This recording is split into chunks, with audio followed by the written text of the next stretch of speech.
Hello dear friends. In our last class, we had discussed our new chapter named The Race, written by Nisha Punjabi. അപ്പോൾ കഴിഞ്ഞ ക്ലാസ്സിൽ നമ്മൾ discuss ചെയ്തത് നിഷ പഞ്ചാബി ചെയ്തിട്ടുള്ള raise എന്ന് പറഞ്ഞ ഒരു പാഠഭാഗമാണ്.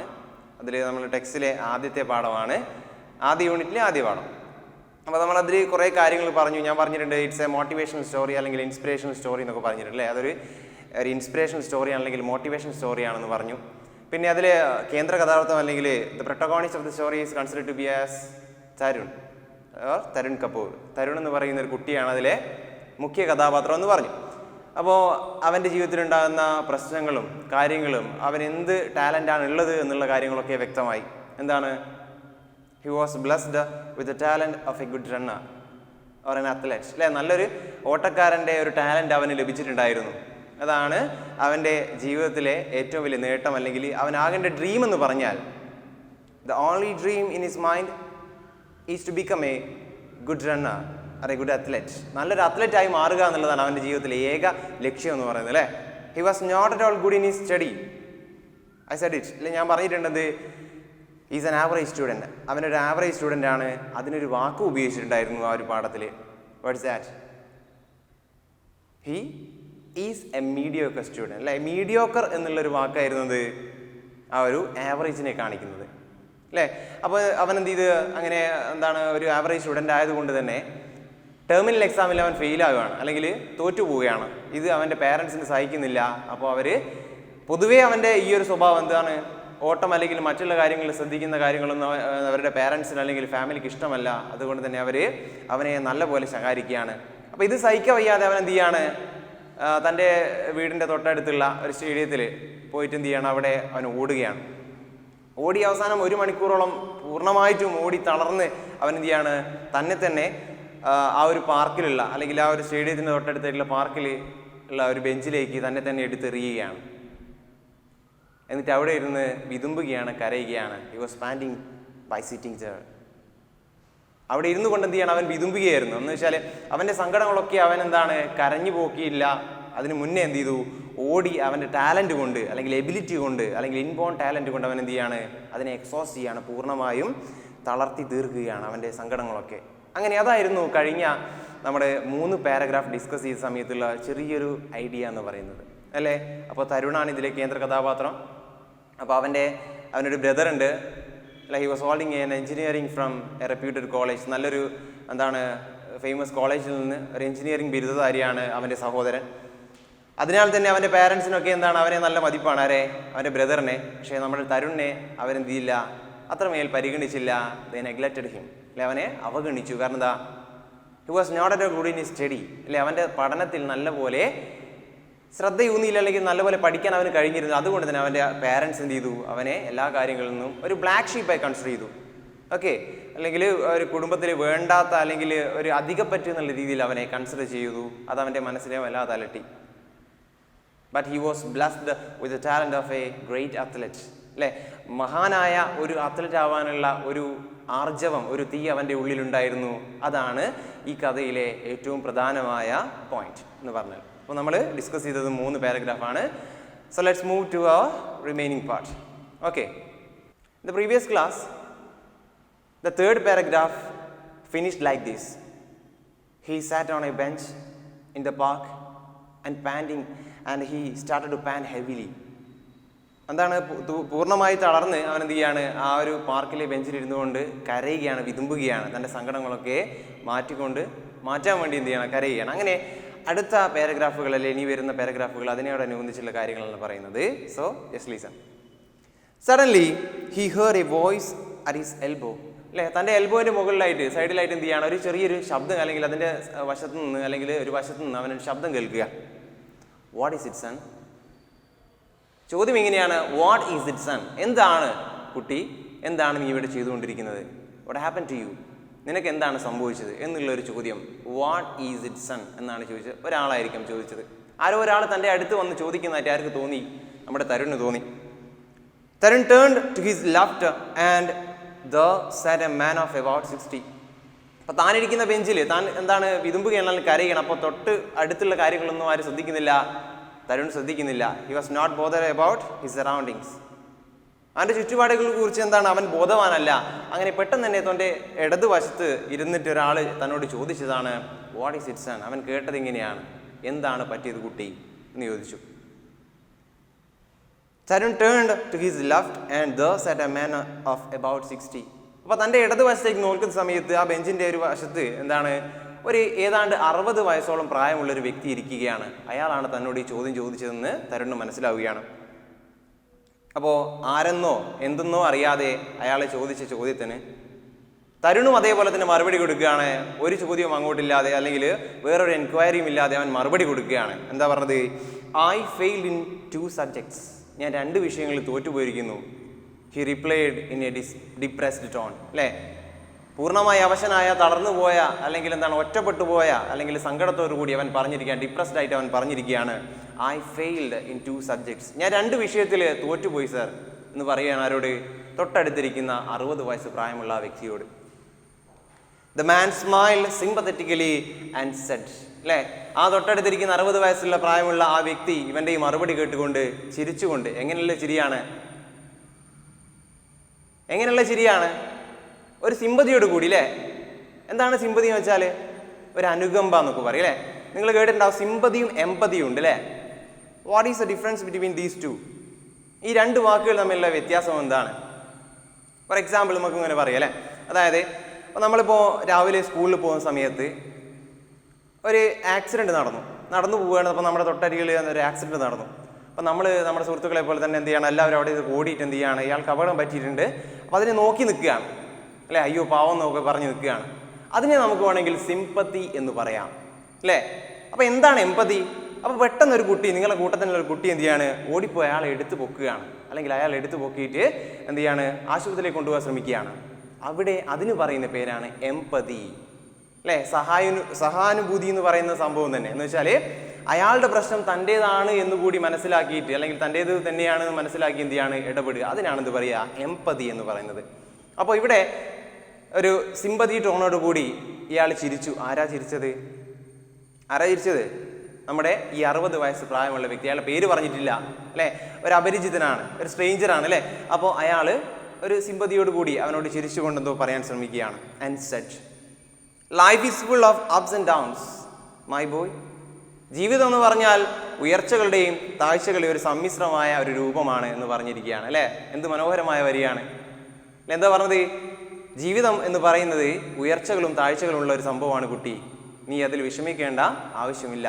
അല്ലേ, നമുക്കറിയാം ഒരു കയറ്റം ഉണ്ടെങ്കിൽ എന്തായാലും എന്തുണ്ടാവും, ഒരു ഇറക്കം ഉണ്ടാവും എന്നുള്ള രീതിയിലൊരു മെസ്സേജ് ആ ഒരു മധ്യവയസ്കനായിട്ടുള്ള വ്യക്തി പറഞ്ഞു കൊടുക്കുകയാണ്. Okay, by the way I am Ram Narayan. Okay, അപ്പോൾ എൻ്റെ പേര് രാംനാരായൺ എന്നാണ്. By the way I am Ram Narayan and you are one of the best runners I have ever seen. By the way എൻ്റെ പേര് രാംനാരായൺ എന്നാണ്. അപ്പോൾ ഞാൻ എൻ്റെ ജീവിതത്തിൽ കണ്ടതിൽ വെച്ചിട്ട് മികച്ച ഓട്ടക്കാരിൽ ഒരാളാണ് നീ. എന്ന് വെച്ചാൽ നിൻ്റെ ഉള്ളിൽ എന്താണ്, നല്ലൊരു ഓട്ടക്കാരൻ ഉറങ്ങിക്കിടക്കുന്നുണ്ട്, അല്ലെങ്കിൽ നിനക്ക് നല്ലൊരു അത്ലറ്റിൻ്റെ കഴിവുണ്ട് എന്നാര് പറയാണ് ഇവിടെ? രാംനാരായൺ പറയാണ്. അപ്പോൾ നമുക്ക് മനസ്സിലായി ഈ 60 വയസ്സ് പ്രായമുള്ള വ്യക്തി ഇവിടെ ഇവൻ്റെ അടുത്ത് വന്നിരുന്ന് ഇവനോട് ചോദിച്ച വാട്ട് ഈസ് ഇറ്റ് സൺ എന്നൊക്കെ ചോദിച്ച ആ വ്യക്തി ആരാണ്? His name is Ramnarayan. അപ്പോൾ നമ്മുടെ കഥയിൽ 2ാമത്തെ കഥാപാത്രത്തിൻ്റെ പേര് തന്നു, എന്താണ്? Ramnarayan. Okay, and you are one of the best runners I have ever scene. ഞാൻ ഇന്നേ വരെ കണ്ടതിൽ വെച്ചിട്ട് മികച്ച ഒരു ഓട്ടക്കാരനാണ് നീ, അല്ലെങ്കിൽ ഞാൻ കണ്ടതിൽ വെച്ചിട്ട് നല്ല കഴിവുള്ളൊരു വ്യക്തിയാണ് നീ. ഓക്കെ, രാംനാരായൺ ഒരു കൺഫ്യൂസ്ഡ് സ്റ്റേറ്റ്, അല്ലെങ്കിൽ എന്താണ്, ആകാംക്ഷയോടുകൂടി, കൗതുകത്തോടു കൂടി തൻ്റെ വാക്കുകൾ മുറിഞ്ഞു പോവുകയാണ് സംസാരിക്കുന്ന സമയത്ത്. ആരുടെ? തരുൺ ചോദിക്കുകയാണ്, രാംനാരായണനോ? രാംനാരായൺ. അപ്പോൾ ഇവിടെ നിങ്ങൾ ശ്രദ്ധിച്ചോ, അവിടെ 2ാമത് രാംനാരായൺ എന്ന് പറയുന്ന സമയത്ത് വാക്കുകൾ ചെറുങ്ങനെ മുറിഞ്ഞു പോയി, അല്ലെങ്കിൽ നീണ്ടുപോയി. അല്ലേ, എന്ന് വെച്ചാൽ എന്തോ ഒരു സംഭവം, അല്ലെങ്കിൽ ആ പേരിൽ എന്തോ ഒരു പ്രത്യേകതയുണ്ട്. there is something special in that name. അല്ലേ, ആ രാംനാരായൺ എന്ന് പറയുന്ന ആ പേരിൽ എന്തോ ഒരു പ്രത്യേകത ഉണ്ടെന്ന് നമുക്ക് മനസ്സിലായി. Are you the same Ramnarayan who won an Olympic medal in the 400-meter race in the 1960s? അപ്പോൾ സംഭവം ഇതാണ്. അപ്പോൾ രാംനാരായൺ എന്ന് പറഞ്ഞ സമയത്ത് അതിന് കൂടെ കൂട്ടിച്ചേർത്തുകൊണ്ട് തരുൺ ചോദിക്കുകയാണ്, നിങ്ങൾ തന്നെയാണോ 1960-കളിൽ അല്ലെങ്കിൽ 60-കളിൽ എന്താണ് ഒളിമ്പിക് മെഡൽ അല്ലെങ്കിൽ 400 മീറ്റർ റേസിൽ ഒളിമ്പിക് മെഡൽ നേടിയ ആ രാംനാരായണൻ തന്നെയാണോ നിങ്ങൾ എന്ന് ചോദിക്കുകയാണ്. എന്താ ചോദിച്ചത്? R you the same Ramnarayan who won an Olympic medal in 400 meter race in the 1960s? 1960കളിൽ നടന്ന ആ ഒരു റേസിൽ, ഒളിമ്പിക് റേസിൽ 400 മീറ്ററിൽ സ്വർണം നേടിയ ആ രാംനാരായൺ തന്നെയാണോ നിങ്ങൾ ചോദിക്കുകയാണ്. Okay. Tarun could not hide his excitement. അല്ലേ? ആ രാംനാരായൺ എന്ന് പറഞ്ഞ സമയത്ത് അവന് മനസ്സിലായി, ഈ ഓട്ടത്തെക്കുറിച്ചൊക്കെ പറഞ്ഞ സമയത്ത് മനസ്സിലായിട്ട് ഒരുവിധം ഇയാൾ തന്നെ ആയിരിക്കാം. അപ്പോൾ ഇത് അവൻ്റെ എക്സൈറ്റ്മെൻറ്റ് അല്ലെങ്കിൽ അവൻ്റെ എന്താണ് ആകാംക്ഷയെ അല്ലെങ്കിൽ അവൻ്റെ ആ ഒരു ആ സമയത്തെ അവസ്ഥയെ അവന് ഒരിക്കലും എന്താണ് അടക്കി വെക്കാൻ സാധിച്ചില്ല. എന്നുവെച്ചാൽ അത്രയും എക്സൈറ്റ്മെൻ്റ് ആയി, അല്ലേ? ആഹ്ലാദത്തോടുകൂടി അവൻ ചോദിച്ചതാണിത്, are you the same Ramnarayan who won an Olympic medal in 400 meter race in 1960s? 1960കളിലെ ആ ഒളിമ്പിക് മെഡൽ നേടിയ വ്യക്തി തന്നെയാണോ നിങ്ങൾ എന്ന് ചോദിച്ച സമയത്ത് അവൻ്റെ ഉള്ളിൽ എക്സൈറ്റ്മെൻ്റ് ആയിരുന്നു, ആകാംക്ഷയായിരുന്നു അതറിയാനുള്ളത്. ഓക്കെ. യെസ്, പാറ്റ് കെയ്ൻ റിപ്ലൈ. അല്ലേ? അപ്പോൾ അയാൾ മറുപടി കൊടുത്ത് എങ്ങനെയാണ്? അതെ, തീർച്ചയായിട്ടും ഞാൻ അത് തന്നെയാണെന്ന് പറഞ്ഞുകൊണ്ട് അവൻ്റെ തോളി ചെറുങ്ങനെ തട്ടിക്കൊടുത്തു. Patting, what mean by patting? ഒന്ന് തട്ടിക്കൊടുത്തു, തോളി തട്ടിക്കൊടുത്തുകൊണ്ട് പറയാണ്, yes, I am the same Ramnarayan. ഞാൻ നീ പറഞ്ഞ അതേ രാംനാരായൺ തന്നെയാണ് ആ ഒരു 1960കളിൽ 400 മീറ്റർ റേസിൽ ഒളിമ്പിക് മെഡൽ നേടിയ ആ വ്യക്തി. Tarun was dazzled. അല്ലേ? അവൻ്റെ തലകറങ്ങുന്ന പോലെ തോന്നി, അല്ലെങ്കിൽ ഡിസി ആയിട്ട് തോന്നി. എന്നുവെച്ചാൽ എന്താണ്, അവന് എന്താണ് വിശ്വസിക്കാനാണെന്നില്ല, അവിശ്വസനീയം എന്നൊക്കെ പറയാം. എന്താ, തൻ്റെ മുന്നിൽ ആ വ്യക്തി ഇവിടെ വന്നിരിക്കുന്നു, ഞാൻ ഒരിക്കലും പ്രതീക്ഷിക്കാത്ത അല്ലെങ്കിൽ അപ്രതീക്ഷിതമായി വന്ന ആ ഒരു അതിഥി. Okay. Son, I have been watching you for the past 45 minutes. അല്ലേ? ഞാൻ കഴിഞ്ഞ 45 മിനിറ്റായിട്ട് നിന്നെ തന്നെ ശ്രദ്ധിച്ചു കൊണ്ടിരിക്കുകയായിരുന്നു, അല്ലെങ്കിൽ നിന്നെ തന്നെ വാച്ച് ചെയ്തുകൊണ്ടിരിക്കുകയായിരുന്നു. അല്ലേ? എന്താ വാച്ച് ചെയ്തത്? നമ്മൾ പറഞ്ഞിട്ടുണ്ട്, 1 മണിക്കൂറോളം എന്താണ് അവൻ ആ ഗ്രൗണ്ട് മുഴുവനായിട്ട് ഓടി. പൂർണ്ണമായിട്ട് എക്സോസ് ചെയ്യുന്ന സമയം വരെ, അല്ലെങ്കിൽ പൂർണ്ണമായി തളരുന്ന ആ ഒരവസ്ഥ വരെ അവൻ അവിടെ ഓടി 1 മണിക്കൂറോളം. എന്ന് വെച്ചാൽ അതിലൊരു 3/4 മണിക്കൂർ ഈ തരുണിനെ വീക്ഷിച്ചതാരാണ്? നമ്മുടെ രാംനാരായൺ കണ്ടിട്ടുണ്ട് അവൻ്റെ ഓട്ടത്തെ. And I see a good future in you. അപ്പം നിൻ്റെ ഓട്ടം ഞാൻ കണ്ടിട്ടുണ്ട്, നിൻ്റെ ആ പ്രവർത്തികളൊക്കെ ഞാൻ കണ്ടിട്ടുണ്ട്. And so I see a good future in you, or a good athlete in you. അല്ലേ? നിന്നിലൊരു മികച്ച അത്ലറ്റിനെ അല്ലെങ്കിൽ നല്ലൊരു ഭാവിയെ ഞാൻ കാണുന്നു, അല്ലെങ്കിൽ അത്ലറ്റ് എന്ന് പറയുന്ന ഒരു വിഭാഗത്തിൽ, അത്ലറ്റിക്സ് എന്ന് പറയുന്ന വിഭാഗത്തിൽ നല്ലൊരു ഭാവി നിനക്കുണ്ട് എന്ന് എനിക്ക് തോന്നുന്നു. ഐ തിങ്ക് സോ, എനിക്ക് അങ്ങനെയാണ് തോന്നുന്നത്. Okay. Tarun could not help but blush. അല്ലേ? അവൻ്റെ ആ ഒരു ആഹ്ലാദത്തെ അവന് പിടിച്ചു നിർത്താൻ സാധിക്കുന്നത് വെച്ചാൽ അത്രമേൽ സന്തോഷവാനായ ആരെ Tarun. Okay. All you need to do is keep that passion burning in you and never give up. അപ്പോൾ ഇത് നേടിയെടുക്കാൻ വേണ്ടി നീ ചെയ്യേണ്ട ഒരു കാര്യം ഇത്ര മാത്രമാണെന്ത്? ആ ഒരു തീ, ആ ബേണിംഗ് ഫയർ എന്ത് ചെയ്യുക? ഒരിക്കലും കെടുത്താതിരിക്കുക, പുട്ട് ഓഫ് ചെയ്യാതിരിക്കുക, അത് അങ്ങനെ തന്നെ ആളിക്കത്തിക്കാൻ ശ്രമിക്കുക. ആൻഡ് നെവർ ഗിവ് അപ്പ്, ഒരിക്കലും ഒന്നിനും വിട്ടുകൊടുക്കാതിരിക്കുക. So if you do so you can achieve your goal. അല്ലേ? അങ്ങനെ നീ ചെയ്താൽ നിനക്ക് എന്ത് ചെയ്യാം? നിൻ്റെ ആ ഗോള്, നിൻ്റെ ആ ലക്ഷ്യം, അല്ലെങ്കിൽ അത്ലറ്റ് ആവാന്നുള്ളൊരു ലക്ഷ്യം നിനക്ക് സാക്ഷാത്കരിക്കാം. അല്ലെങ്കിൽ ഞാൻ പറഞ്ഞിട്ടുള്ള നിന്നിലെ ആ മികച്ച ഓട്ടക്കാരനെ നിങ്ങൾക്ക് അല്ലെങ്കിൽ നിനക്ക് കണ്ടെത്താൻ സാധിക്കുന്നതായിരിക്കും. Okay. So have you joined some training school? The man enquired. അങ്ങനെ വീണ്ടും ഇയാൾ ചോദിക്കുകയാണ്. അല്ലേ? അങ്ങോട്ട് തമ്മിലൊരു കോൺവെർസേഷൻ നടക്കുകയാണ് ഇവിടെ അവർ തമ്മിലല്ലേ. എന്താണ് ചോദിക്കുന്നത്? Have you joined some training school? നീ ഏതെങ്കിലും തരത്തിലുള്ള ഒരു ട്രെയിനിങ് സ്കൂളിൽ പങ്കെടുത്തിട്ടുണ്ടോ, അല്ലെങ്കിൽ ട്രെയിനിങ് സ്കൂളിൻ്റെ ഭാഗമാണോ? എന്തെങ്കിലും തരത്തിലുള്ള ട്രെയിനിങ് നിനക്ക് ലഭിച്ചിട്ടുണ്ടോ എന്നൊക്കെ ആര് ചോദിക്കുകയാണ്? രാംനാരായൺ നമ്മുടെ പ്രൊട്ടഗോണിസ്റ്റ് ആയിട്ടുള്ള തരുണിനോട് ചോദിക്കുകയാണ്, ഇങ്ങനെയുള്ള വല്ലതും ലഭിച്ചിട്ടുണ്ടോ നിനക്ക്? Okay. The man enquired. What mean by enquired? Questioned അല്ലെങ്കിൽ ആസ്ക്ഡ് സംതിങ്, അല്ലേ? എന്നൊക്കെയാണ്. ചോദിച്ചു. എന്താ ചോദിച്ചത്? Have you joined some training school? ഏതെങ്കിലും തരത്തിലുള്ള ഇങ്ങനെയുള്ള പരിശീലന കളരികൾ നിനക്ക് ലഭിച്ചിട്ടുണ്ടോ ഓട്ടത്തിൽ എന്ന് ചോദിക്കുകയാണ്, അല്ലെങ്കിൽ ജോയിൻ ചെയ്തിട്ടുണ്ടോ? Tarun's smile faded and he seemed distraught. അല്ലേ? അപ്പോൾ ഇത്രയും നേരം പ്രസന്നവദനായിട്ടുണ്ടെങ്കിൽ എന്താണ് ചിരിയോട് കൂടിയുള്ള മുഖത്തോടു കൂടിയുള്ള വ്യക്തി തരുൺ എന്ത് ചെയ്യാണ്? മെല്ലെ അവൻ്റെ ചിരി ഫെയ്ഡ് ആവുകയാണ്. വിച്ച് മീൻസ് എന്താ ഫെയ്ഡ് എന്ന് വെച്ചാൽ എന്താണ്? മാഞ്ഞു പോവുക. നിങ്ങൾ കണ്ടിട്ടുണ്ട് ആക്സ് എന്ന് പറയുന്ന ഒരു സ്പ്രേയുടെ പരസ്യം നിങ്ങൾ കേട്ടിട്ടുണ്ട് അല്ലേ? ഡോണ്ട് ഫെയ്ഡ് അവേ, മാഞ്ഞു പോവാതിരിക്കുക അല്ലേ? അപ്പോൾ ഫെയ്ഡ് മീൻസ് മാഞ്ഞു പോവുക എന്നൊക്കെയാണ് അല്ലേ? ഓക്കെ. അപ്പോൾ തരുണിൻ്റെ ആ മുഖത്തെ ചിരി മെല്ലെ മങ്ങുകയാണ്, മാഞ്ഞു പോവുകയാണ്. And he seem distraught. ഇത് കേട്ടപാടെ അവൻ എന്താണ്? കുറച്ച് എന്താണ് പ്രശ്നം തോന്നുകയാണ്, അല്ലെങ്കിൽ അവൻ എന്താണ് ഒന്ന് ഡിസ്ട്രാക്റ്റഡ് ആയിട്ട് തോന്നുകയാണ്, അല്ലെങ്കിൽ അവന് കുറച്ച് എന്തൊക്കെ പ്രശ്നങ്ങളുള്ള പോലെ തോന്നുകയാണ്. ഇത് കേട്ട സമയത്ത് അവൻ്റെ സന്തോഷം പോയി കുറച്ച് സങ്കടമുള്ള മുഖഭാവം അവനിലേക്ക് കടന്നു വരികയാണ്. Okay. A training school is very expensive sir and I am unemployed said Tarun. അല്ലേ, എന്താ പറഞ്ഞത്? നല്ല എന്താണ് ഒരു ജോക്കാണ് പറഞ്ഞത്, നല്ലൊരു തമാശ രീതിയിലാണ് പറഞ്ഞത്. ഓക്കെ, ശ്രദ്ധിച്ചോളാം. A training school is very expensive. അതൊരു കാര്യത്തിൽ പറഞ്ഞാണ്. എന്താണ് ട്രെയിനിങ് സ്കൂൾ എന്ന് പറയുന്നത്? എന്താണ് എന്നെ സംബന്ധിച്ചിടത്തോളം വലിയ ഒരു എക്സ്പെൻസീവ് ആണ്, അല്ലെങ്കിൽ ഒരു അധിക ചിലവാണത്. വലിയൊരു ചിലവാണ് എന്നെ സംബന്ധിച്ച്, അല്ലെങ്കിൽ എൻ്റെ ഫാമിലിയെ സംബന്ധിച്ചിടത്തോളം. And so I am unemployed. അല്ലേ, ഇവരുടെ കുട്ടിയാണെന്ന് ആർക്കറിയാം? രാംനാരായണൻ അറിയാം. എങ്കിൽ കൂടി തരുണ് പറഞ്ഞു കൊടുക്കുകയാണ്, അങ്ങനെ അങ്ങോട്ട് പറഞ്ഞു കൊടുക്കുകയാണ്. എന്ത്? Sir I am unemployed. ഞാൻ തൊഴിൽ രഹിതനാണ്, എനിക്ക് യാതൊരുവിധ തൊഴിലുമില്ല, അതുകൊണ്ട് എന്നെ കൊണ്ട് അങ്ങനെയുള്ള ട്രെയിനിങ് സ്കൂളിലൊന്നും പങ്കെടുക്കാൻ സാധിക്കില്ല. ഓക്കെ, ആരാ പറഞ്ഞത്? തരുണ് രാംനാരായണന് പറയാണ്. അപ്പോൾ രണ്ടാമത്തെ സെൻറ്റൻസ് കുറച്ച് ജോക്കാണ് അല്ലേ, അല്ലെങ്കിൽ തമാശ രീതിയിലാണ് പറയുന്നത്. എന്താ പറഞ്ഞത്? I am unemployed. അല്ലേ, ഞാൻ തൊഴിൽ രഹിതനാണ്. Okay, said Tarun, feeling happy that he could joke even in these circumstances. ഈ വാചകം പറഞ്ഞ സമയത്ത് തരുണിന് തന്നെ ഉള്ളിൽ ചിരി വന്നു. എന്താണ്? ഈ ഒരു സന്ദർഭത്തിൽ അങ്ങനെ എല്ലാവരും ഫ്രണ്ട്സാല്, അതേപോലെ തന്നെ ഫാമിലിയാല്, അല്ലെങ്കിൽ അങ്ങനത്തെ തൻ്റെ സൊസൈറ്റിയാല് താൻ എന്ത് ചെയ്യാണ്? കൂടുതലായിട്ട് മോശമായി ചിത്രീകരിക്കപ്പെട്ടിരിക്കുകയാണ്. തോറ്റിട്ട് അവർ കളിയാക്കിയിരിക്കുകയാണ്, മോക്ക് ചെയ്തിരിക്കുകയാണ് എന്നെ. അപ്പോൾ ആ സമയത്തും തനിക്ക് തളർന്നിരിക്കുന്ന ഈ സമയത്തും തനിക്ക് തമാശ പറയാൻ പറ്റുന്നുണ്ടല്ലോ എന്ന് ഓർത്തുകൊണ്ട് തരുൺ തന്നെ തൻ്റെ ഉള്ളിൽ എന്ത് ചെയ്യാണ്? ആശ്വസിക്കുകയാണ്, ചിരിക്കുകയാണ്. Okay. Feeling happy that he could joke even in these circumstances. What you mean by circumstances? സാഹചര്യങ്ങളാണ് അല്ലേ. ഈ സാഹചര്യം എന്ന് വെച്ചാൽ ഈ കടന്നു പോകുന്ന സാഹചര്യങ്ങൾ എന്താണ്? ഭയങ്കര സങ്കുചിതമായിട്ടുള്ളതാണ്, അല്ലെങ്കിൽ ഭയങ്കര എന്താണ് ഒരു ഡിസ്ട്രാക്റ്റഡ് ആയിട്ടുള്ളൊരു സർക്കംസ്റ്റാൻസ് ആണ് അവൻ്റെ മുന്നിലൂടെ കടന്നു പോകുന്നത് അല്ലേ. ഫാമിലിയാൽ എന്താണ്? ത്യജിക്കുകയാണ്. ഫ്രണ്ട്സ് അവനെ അങ്ങനെ തന്നെയാണ്, മോക്ക് ചെയ്യാണ്, കളിയാക്കുകയാണ് അല്ലേ. അപ്പോൾ ഈ ഒരു അവസരത്തിൻ്റെ ഇടയിലൊക്കെ എന്ത് ചെയ്യാണ്? അവൻ എന്ത് ചെയ്യാണ്? ഇതിനെയൊക്കെ ഇടയ്ക്ക് തൻ്റെ തമാശ രൂപേണയുള്ള സംസാരം അവനെ തന്നെ രസിപ്പിക്കുകയാണ്. Okay. But Ramnarayan seemed pretty serious അല്ലേ. പക്ഷേ അവൻ്റെ ഈ തമാശയിലൊന്നും ആര് കാര്യമാക്കിയില്ല? നമ്മുടെ രാംനാരായൺ കാര്യമാക്കിയില്ല. മറിച്ച് അയാൾ എന്താ ചെയ്തത്?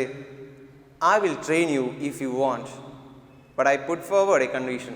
പെട്ടെന്ന് തന്നെ അവിചാരിതമായിട്ട് അയാളൊരു ഡിസിഷൻ അല്ലെങ്കിൽ ഒരു തീരുമാനം മുന്നോട്ട് പറയാണ്.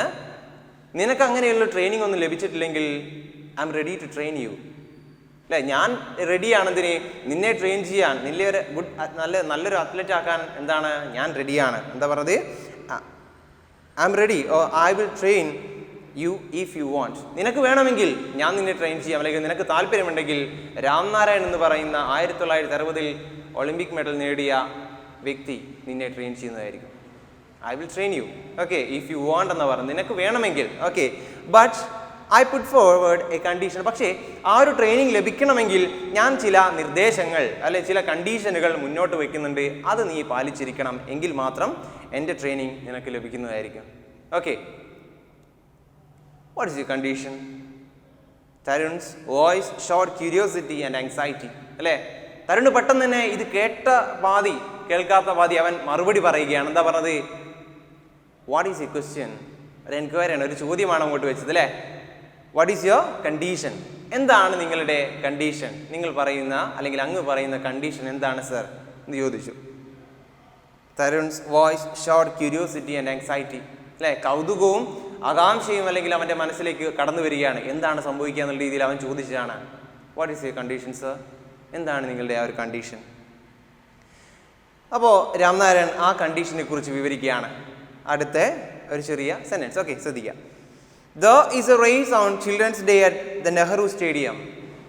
അപ്പോൾ ചിൽഡ്രൻസ് ഡേ, അതായത് നവംബർ 14 ചിൽഡ്രൻസ് ഡേക്ക് ചാച്ചാജിയുടെ ആ ഒരു ബർത്ത്ഡേ ദിവസത്തിൽ നെഹ്റു സ്റ്റേഡിയത്തിൻ്റെ അകത്ത് ഒരു ഓട്ട മത്സരം നടക്കുന്നുണ്ട്. Okay, children of your age are competing the. നിന്റെ പ്രായമുള്ള കുട്ടികൾ അവിടെ കോമ്പീറ്റ് ചെയ്യുന്നുണ്ട്, മത്സരിക്കുന്നുണ്ട്, തമ്മിൽ കിടപിടിക്കുന്ന ഒരു മത്സരം അവിടെ നടക്കുന്നുണ്ട്. ഓക്കെ, കോമ്പീറ്റിംഗ് മീൻസ് മത്സരിക്കുന്നുണ്ട്. Okay, that's all. If you participate and win the race, I promise I will start training you, said Ramnarayan. അപ്പോൾ നീ എനിക്കൊരു വാക്ക് തരണം, ആ ഒരു റേസിൽ പങ്കെടുത്തുകൊണ്ട് നീ അതിൽ വിജയിക്കുകയാണെങ്കിൽ ഞാൻ നിന്നെ ട്രെയിൻ ചെയ്യാമെന്ന വാക്ക് ഞാൻ നിനക്ക് തരികയാണ്. അതേപോലെ നീ എന്ത് ചെയ്യണം? അതിൽ ജയിക്കും എന്നുള്ള ഒരു ഉറപ്പ് എനിക്ക് തരണം. ഓക്കെ, എന്താ പറഞ്ഞത് ഒന്നിട്ട് ശ്രദ്ധിക്കാം. If you participate and win the race, നീ ആ ഒരു റേസിൽ പങ്കെടുക്കുകയും, പാർട്ടിസിപ്പേറ്റ് മീൻസ് പങ്കെടുക്കുകയും അതേപോലെ തന്നെ അതിൽ വിജയിക്കുകയും ചെയ്താൽ, if you win that race, I promise I will start training you. ഞാൻ നിനക്ക് വാക്ക് തരികയാണ്, നീ അതിൽ വിജയിക്കുകയാണെങ്കിൽ ഉറപ്പായിട്ടും ഞാൻ നിന്നെ ട്രെയിൻ ചെയ്യുന്നതായിരിക്കും. I will become your trainer, ഞാൻ നിന്റെ ട്രെയിനറായി മാറുന്നതായിരിക്കും. Okay, that is no big deal. മറുപടി പെട്ടെന്ന് തന്നെ വന്നു. I can do it, can't I? Okay, എന്താ പറഞ്ഞത്? That is no big deal. അത് വലിയ കാര്യമൊന്നല്ല. എന്ത്, ആ ഒരു റേസിൽ പങ്കെടുക്കുക, വിജയിക്കുക എന്നുള്ളത് വലിയ കാര്യമൊന്നല്ല. I can do it, can't I? എനിക്കത് ചെയ്യാൻ പറ്റും ഇല്ലേ എന്ന് ചോദിക്കുകയാണ്. അപ്പം നിങ്ങൾ കണ്ടോ, അവിടെ ഒരു സെൻറ്റൻസ് ഉണ്ട് അല്ലേ, I can do it, can't I? എന്ത് തരത്തിലുള്ള സെൻറ്റൻസ് ആണത്? Is it A question? അതൊരു ക്വസ്റ്റ്യൻ ആണോ? വേണമെങ്കിൽ നമുക്ക് പറയാം അല്ലേ, we can call these type of sentences as question tag. അല്ലെങ്കിൽ അവസാനം, അതിൻ്റെ അവസാനത്തിൽ അല്ലേ, I can do it, can't I, അതിനെ പറയുന്ന പേരാണ് ക്വസ്റ്റ്യൻ ടാഗുകൾ എന്ന്. നിങ്ങൾ മുന്നേ കേട്ടിട്ടുണ്ട് എന്താണ് ക്വസ്റ്റ്യൻ ടാഗ് എന്നുള്ളത് അല്ലേ? ഒരു സ്റ്റേറ്റ്മെൻറ്റിനെ ഉറപ്പിക്കുന്ന ഒരു ചോദ്യശകലം, ഒരു ക്വസ്റ്റ്യൻ ഫ്രേസിനെ പറയുന്ന പേരാണെന്ത്? ക്വസ്റ്റ്യൻ വേർഡ് എന്ന്. ചെറിയൊരു ഭാഗമാണ് ക്വസ്റ്റ്യൻ അല്ലേ. കാണ്ട് ഐ എന്ന് പറഞ്ഞുകൊണ്ട് ഒരു ക്വസ്റ്റ്യൻ മാർക്ക് അവിടെ ഇട്ടിരിക്കുകയാണ്. എങ്ങനെയാണ് ഒരു ക്വസ്റ്റ്യൻ വേർഡ് ഫോം ചെയ്യുക, ഒരു ക്വസ്റ്റ്യൻ ടാഗ് ഫോം ചെയ്യുക? എങ്ങനെയാണ്? എന്തൊക്കെയാണ് നമ്മൾ അതിൽ നോക്കേണ്ട നിയമങ്ങൾ? കഴിഞ്ഞ ക്ലാസ്സിൽ, പ്രീവിയസ് ക്ലാസ്സിൽ നമ്മൾ ഡിസ്കസ് ചെയ്ത് ഇങ്ങനെയാണ് അല്ലേ. എന്താ പറഞ്ഞത്? ആദ്യത്തെ സെൻറ്റൻസിൽ ഒരു വാക്കുണ്ടായിരുന്നു, ബെയർലി എന്ന് പറഞ്ഞുകൊണ്ട് അല്ലേ. ഞാൻ പറഞ്ഞു no, not, barely, rarely, seldom എന്നൊക്കെയുള്ള വാക്കുകൾ എന്താണ്? നെഗറ്റീവ് വേർഡ്സ് ആണ് അല്ലേ. അപ്പോൾ അവ ഏതൊരു സെൻറ്റൻസിൽ വന്നാലും ആ സെൻറ്റൻസ് നെഗറ്റീവ് ആവും അല്ലേ. അപ്പം no, not, none, no one, nobody എന്നൊക്കെയുള്ള വാക്കുകൾ, അതേപോലെ തന്നെ സെൽഡം, റെയർലി, സ്കേഴ്സ്ലി, ബെയർലി എന്നുള്ള വാക്കുകളൊക്കെ ഒരു വാചകത്തിൽ വന്നാൽ ആ വാചകം നെഗറ്റീവ് ആയിരിക്കും. അപ്പോൾ നമ്മൾ ക്വസ്റ്റ്യൻ ടാഗ് ചെയ്യുന്ന സമയത്ത് വാചകത്തെ പോസിറ്റീവ് ആണോ നെഗറ്റീവ് ആണോ നോക്കിയ ശേഷം, അഥവാ വാചകം പോസിറ്റീവ് ആണെങ്കിൽ എന്താണ് പോസിറ്റീവ് നെഗറ്റീവ് പറയാം? ആ വാചകത്തിൽ നോ എന്ന് പറയുന്ന ഒരു സെൻസ്, ഒരു മീനിങ് തരുന്നുണ്ടെങ്കിൽ ആ വാചകം നെഗറ്റീവ് ആയിരിക്കും. അങ്ങനെയെങ്കിൽ അതിൻ്റെ ക്വസ്റ്റ്യൻ ടാഗ് പോസിറ്റീവ് ആയിരിക്കും. എന്ന് വെച്ചാൽ ക്വസ്റ്റ്യൻ ടാഗിൽ എന്ത് ചേർക്കില്ല? നോ ചേർക്കില്ല. ഓക്കെ, അപ്പോൾ എങ്ങനെയാണ് ക്വസ്റ്റ്യൻ ടാഗ് എഴുതുക? നമ്മൾ ഇവിടെ കണ്ടോ, I can do it. Solution. അപ്പോൾ ഇങ്ങനെയാണ് നമ്മുടെ വാചകങ്ങൾ അല്ലേ. I can do it, can't I? അപ്പോൾ ഇങ്ങനെയുള്ള ഇതിന് പറയുന്ന പേരാണ് ക്വസ്റ്റ്യൻ ടാഗ്. ഇതിന് പറയുന്ന പേരാണ് ക്വസ്റ്റ്യൻ ടാഗ്. ഓക്കെ, അപ്പോൾ ഇതെങ്ങനെയാണ് ഫോം ചെയ്തത്? നമുക്കറിയാം, ഒരു വാചകത്തിൽ നമ്മൾ എങ്ങനെയായാലും എന്തുണ്ടാവും? ഒരു വെർബ് ഉണ്ടാവും അല്ലേ. ക്യാൻ ഡു എന്ന് പറയുന്ന വെർബൽ പാർട്ടാണ് അല്ലേ. അപ്പോൾ ഇതിൽ ഈ പറയുന്ന ക്യാനിന് പറയുന്ന പേരാണ് ഓക്സിലറി അല്ലേ. എന്താണ് ഓക്സിലറി എന്ന് വെച്ചാൽ? എന്താണ് ഓക്സിലറി എന്ന് പറഞ്ഞാൽ? സഹായക ക്രിയ അല്ലെങ്കിൽ സഹായക്രിയ എന്ന് പറയും അല്ലേ. അപ്പോൾ നമ്മൾ പഠിച്ചിട്ടുണ്ട് is, am, are, was, were, has, have, had, do, does, did, will, would, shall, should, can, could, may, might, must, ought to, dare, need, used to. ഇവയൊക്കെ എന്താണ്? ഓക്സിലറി വെർബുകളാണ്, സഹായക്രിയയാണ് അല്ലേ. ഒരു ക്രിയയെ അല്ലെങ്കിൽ ഒരു വെർബിനെ സഹായിക്കുന്ന ഇത്തരം വാക്കുകളെ നമ്മൾ പറയുന്ന പേരാണ് ഓക്സിലറി വെർബ്സ്. അപ്പം നമ്മളൊരു ക്വസ്റ്റ്യൻ ടാഗ് ചെയ്യുന്ന സമയത്ത് തന്നിരിക്കുന്ന വാചകത്തിലെ ഓക്സിലറി വെർബിനെ നേരെ അവിടെ എടുത്ത് എഴുതുക. അപ്പോൾ ഇതിലാണ് അതാണ് ഓക്സിലറി വെർബ് ക്യാൻ ആണ്. അത് നേരെ ഇവിടെ ഒരു കൊമയിട്ട ശേഷം അവിടെ ക്യാൻ എടുത്ത് എഴുതുക. എന്നിട്ട് നോക്കുക, ഈ വാചകം നെഗറ്റീവ് ആണോ പോസിറ്റീവ് ആണോ? ഞാൻ നേരത്തെ പറഞ്ഞു എന്താണ് അല്ലെങ്കിൽ എങ്ങനെയാണ് നെഗറ്റീവ് പോസിറ്റീവ് മനസ്സിലാക്കുക. Just listen. ഇവിടെ നോ അല്ലെങ്കിൽ നോട്ട് എന്ന് പറയുന്ന ഒരു സെൻസ് ഈ വാചകത്തിലുണ്ടോ നോക്കുക. ഉണ്ടോ? I can do it, I cannot do it എന്നാണ് പറഞ്ഞത്. അല്ല, ഐ ക്യാൻ, കഴിയും, കഴിയില്ല എന്ന് പറഞ്ഞില്ലല്ലോ. അപ്പോൾ ഈ വാചകം എന്താണ്? പോസിറ്റീവാണ്. അപ്പോൾ ഇവിടെ വരുന്ന ടാഗ് എന്തായിരിക്കും? നെഗറ്റീവ് ആയിരിക്കും. എന്ന് വെച്ചാൽ ഇവിടെ നോട്ട് ഇല്ലെങ്കിൽ അവിടെ നോട്ട് ഉണ്ടാവും. ഓക്കെ, ഇവിടെ നോട്ടില്ല, അപ്പോൾ ഇവിടെ എന്താക്കണം? നോട്ട് ചേർക്കണം. നമ്മൾ പറഞ്ഞു ഇവിടെയുള്ള ഓക്സിലറി അങ്ങോട്ട് എടുത്ത് എഴുതി അതിനുശേഷം നോട്ട് ചേർക്കുക. എവിടെയാണ് നോട്ട് ചേർക്കുക? അതിൻ്റെ കൂടെ തന്നെ ക്യാൻ നോട്ട് അല്ലേ. പക്ഷെ ഇങ്ങനെ ക്വസ്റ്റ്യൻ ടാഗിൽ ഇതിൻ്റെ ഒരു ചെറിയ ചുരുക്കിയ രൂപമാണ് എഴുതാറുള്ളത്. കാണ്ട് എന്നുള്ളത് നമ്മൾ ക്യാൻ എന്നുള്ളത് കാണ്ടാക്കി. ഇതിൻ്റെ മീനിങ് എന്താണ്? കനോട്ട് അല്ലേ. അപ്പോൾ കാണ്ട് എന്നായി. പിന്നെ നമ്മൾ ശ്രദ്ധിക്കേണ്ടത് തന്നിരിക്കുന്ന വാചകത്തിലെ സബ്ജക്റ്റ് പ്ലേസിലെ പ്രൊനൗൺ, സബ്ജക്റ്റ് പ്ലേസിൽ ഒരു പേരാണെന്ന് നോക്കുക. ഇപ്പോൾ രാജു എന്നാണെങ്കിൽ എന്ത് സംഭവിക്കും? അതിൻ്റെ പ്രൊനൗൺ എടുക്കുക. എന്താണ് പ്രൊനൗൺ? അവൻ എന്നുള്ളത് വരും അല്ലേ, ഹി എന്നുള്ളത് വരും. ഒരു പെൺകുട്ടിയുടെ പേരാണെങ്കിലോ അവൾ എന്ന് പറയും അല്ലേ, പ്രൊനൗൺ എങ്ങനെ അവൾ എന്നല്ലേ പറയാ, ഷീ എന്ന് പറയും. ഒരു വസ്തുവിൻ്റെ പേരാണെങ്കിലോ ഇറ്റ് എന്ന് പറയും അല്ലേ, ഇറ്റ് എന്ന് പറയൂലേ. ഓക്കെ, അപ്പോൾ ഇവിടെ ഐ ആണുള്ളത്, ഓൾറെഡി ഇതൊരു പ്രൊനൗൺ ആണ്. അപ്പം നമ്മൾ നേരെ ആ ഒരു ഐ എടുത്ത് ഇവിടെ എഴുതി കൊടുക്കുക. ഓക്കെ, എന്നിട്ട് എന്ത് ചെയ്യുക, ഒരു ക്വസ്റ്റ്യൻ മാർക്കും ഫോം ചെയ്താൽ അതെന്തായി ക്വസ്റ്റ്യൻ ടാഗായി. സിമ്പിൾ അല്ലേ? നിങ്ങൾക്ക് അറിയുന്ന കാര്യമാണ്, ഒന്നുകൂടി പറയാം. അങ്ങനെയെങ്കിൽ ഞാൻ ചോദിക്കുകയാണ്,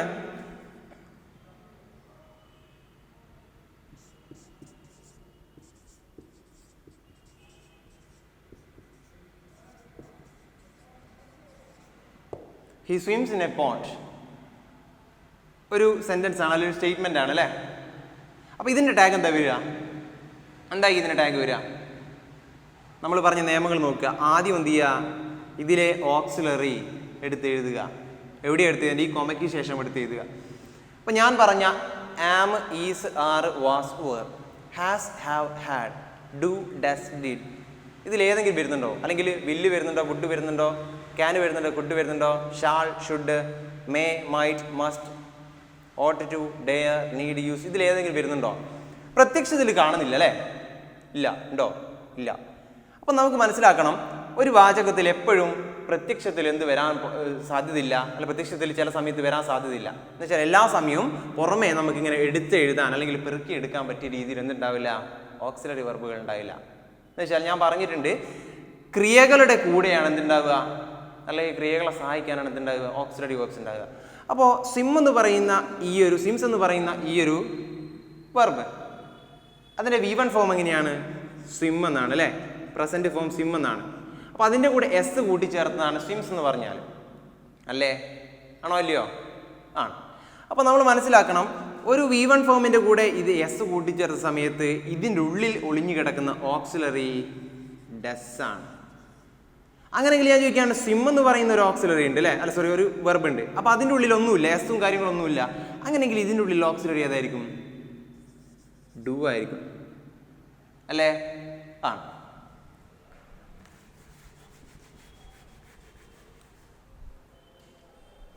ഇപ്പോൾ റൈറ്റ് എന്ന് പറയുന്ന ഒരു വെർബ്, ഇതിനുള്ളിൽ ഓക്സിലറി ഏതായിരിക്കും? V1 ഫോം ആണ് അല്ലേ, ഡു അല്ലേ?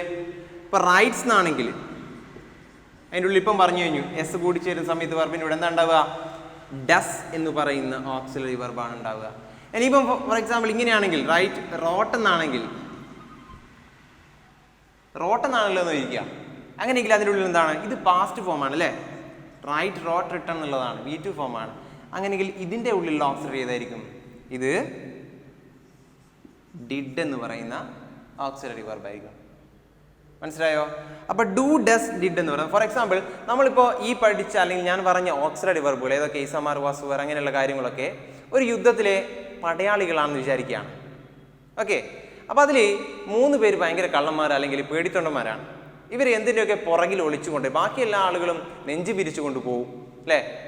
യുദ്ധസന്നദ്ധരായിട്ട് എന്ത് ചെയ്യാണ്? തങ്ങളെ അമ്പ് ചെയ്തോളൂ, വെടിവെച്ചോളൂ എന്നുള്ള രീതിയിൽ അവർ പോകും. ബാക്കി ആളുകൾ, ഇതിൽ 3 പേര് ഭയങ്കര പേടിത്തൊണ്ടന്മാരാണ്. എന്തിൻ്റെയൊക്കെ മറവിൽ ഒളിച്ചുകൊണ്ടാണ് വരിക എന്ന് വെച്ചാൽ, ഒരു വാചകത്തെ സംബന്ധിച്ച് പറയുകയാണെങ്കിൽ അതിലെ വെർബിൻ്റെ ഉള്ളിൽ ഒളിഞ്ഞു കിടക്കുമെന്ത്? ഡു, ഡസ്, ഡിഡ് എന്ന് പറയുന്ന ആളുകൾ. Okay, got it? പറഞ്ഞു മനസ്സിലായിട്ടുണ്ടോ? അപ്പോൾ ഞാൻ ചോദിക്കുകയാണ്, ഇവിടെ സിംസ് എന്ന് പറയുന്നത് ഏതാ ഓക്സിലറി? ഇറ്റ്സ് ക്ലിയർ, ഡസ് ആണുള്ളത് അല്ലേ. അപ്പോൾ ഡസ് എന്ത് ചെയ്യുക? നേരെ ഇവിടെ എടുത്ത് എഴുതുക, ഡസ് എഴുതി. ഇനി ഞാൻ പറഞ്ഞു, ഈ വാചകം നെഗറ്റീവ് ആണോ പോസിറ്റീവ് ആണോ നോക്കണമെന്ന് പറഞ്ഞു. വാചകം നെഗറ്റീവ് ആണോ പോസിറ്റീവ് ആണോ? ഹി സ്വിംസ് ഇൻ എ പോണ്ട്, അവനൊരു കുളത്തിൽ നീന്താറുണ്ട് അല്ലേ, നീന്തും എന്നൊക്കെ പറയുന്നതാണ് അല്ലേ. അപ്പോൾ ഇത് നോ എന്നുള്ളൊരു സെൻസ് വരുന്നുണ്ടോ? ഇല്ലേ, ഇല്ല. നോട്ട് എന്നുള്ള സെൻസ് ഇല്ല എന്ന് പറയുന്നുണ്ടോ? ഇല്ല. ഓക്കെ, അപ്പോൾ ഇത് പോസിറ്റീവ് സെൻറ്റൻസ് ആണ്. എന്ന് വെച്ചാൽ ഇവിടെ നെഗറ്റീവ് ആക്കണം, വിച്ച് മീൻസ് ഇവിടെ ഒരു നോട്ട് ചേർക്കണം അല്ലേ. നോട്ടല്ലേ ചേർത്ത്? NT മീൻസ് നോട്ടല്ലേ? നമ്മൾ നേരത്തെ കാണ്ടിന് എങ്ങനെയല്ലേ ചേർത്ത്? NOT എഴുതിയോ? ഇല്ല. ഓക്കെ, ഇനി പറഞ്ഞു, തന്നിരിക്കുന്ന വാചകത്തിലെ സബ്ജക്റ്റ് പൊസിഷനിലെ പ്രൊനൗൺ എടുക്കുക അല്ലേ. ഇവിടെ എന്താണുള്ളത്? നൗണാണോ? പ്രൊനൗൺ ആയിട്ടുള്ളത് അല്ലേ. സോ ഒരു വിഷയമില്ല, നേരെ അങ്ങോട്ടേക്ക് മാറ്റുക. ഡസിൻറ്റ് ഹി ഒരു ക്വസ്റ്റ്യൻ മാർക്ക് ഇടുക, കഴിയും. ഓക്കെ, അപ്പോൾ നമുക്ക് ഡീറ്റെയിൽ ആയിട്ട് ക്വസ്റ്റ്യൻ അതിനെക്കുറിച്ച് പിന്നീട് ഒരിക്കൽ പറയാവുന്നതാണ്. അപ്പോൾ ഇത് ചെറിയൊരു രീതിയിൽ മനസ്സിലായിട്ടുണ്ടാകുമെന്ന് പ്രതീക്ഷിക്കുന്നു. Okay, that's it. So dear students, അപ്പോൾ നമ്മൾ ഇന്ന് പറഞ്ഞത് അവസാനിപ്പിച്ചത് എന്താണ്? ക്വസ്റ്റ്യൻ ടൈപ്പ് പറഞ്ഞ് അവസാനിപ്പിച്ചു അല്ലേ? അപ്പോൾ നമ്മൾ അല്ലാതെ ഒരു ഗ്രാമർ മാത്രമായി എടുക്കുന്ന സമയത്ത് ഒരു വിരസതയാണ്. ഒരു പാഠത്തിൻ്റെ ഇടയിലൂടെ ആ ഗ്രാമറിനെ പറഞ്ഞ സമയത്ത് ചെറിയ രീതിയിൽ അതിന് ഒരു വിരസത കുറയും അല്ലേ? അതുകൊണ്ടാണ് അതിൻ്റെ ഇടയിലുള്ള ആ ക്വസ്റ്റ്യനെ കുറിച്ച് ഇങ്ങനെ പറഞ്ഞത്. നിങ്ങൾക്ക് ഓൾറെഡി അറിയുന്ന കാര്യമാണ്, എങ്കിൽ കൂടി പറഞ്ഞതേ ഉള്ളൂ. ഓക്കെ, അപ്പോൾ ഇത്രയുമാണ് ഇന്നത്തെ ക്ലാസ് ഉള്ളത്. അപ്പം ബാക്കി നമ്മൾ അടുത്ത ക്ലാസ് ഡിസ്കസ് ചെയ്യുന്നതായിരിക്കും. So thank you.